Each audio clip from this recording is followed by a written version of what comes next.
Je vous le disais dans les titres, ce vendredi, une réunion conjointe entre le Comité monétaire et financier national et le Conseil national du crédit s'est tenue au siège de la Banque des États de l'Afrique centrale dans l'optique de booster l'évolution de l'activité monétaire et financière. Cette rencontre, qui se tient 2 fois l'an, avait pour mission de fixer les objectifs de crédit pour l'année en cours. Vous voyez le reportage de Katia Sandong et Victor Mundunga.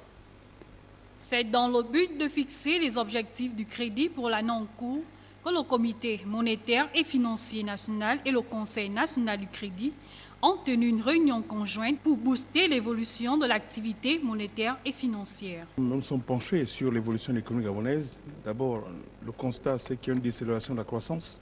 Donc, il y a une croissance plus faible. Il y a une croissance toujours, elle est positive, c'est vrai, c'est 2,1%.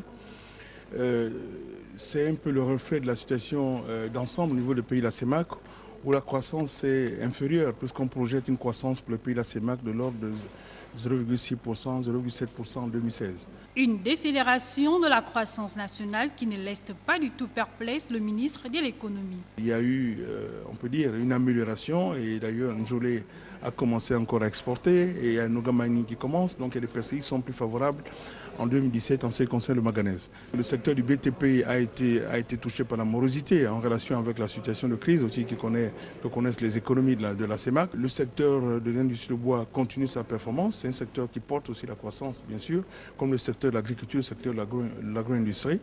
Le secteur du commerce bien sûr subit les effets liés à la baisse de la baisse de la demande publique, la baisse de la consommation des ménages. Il n'y a pas de miracle, il faudrait accélérer les réformes structurelles, il faudrait revoir la valeur de la dépense, attaquer à certaines poches qui en fait montrent une rigidité au niveau de la dépense.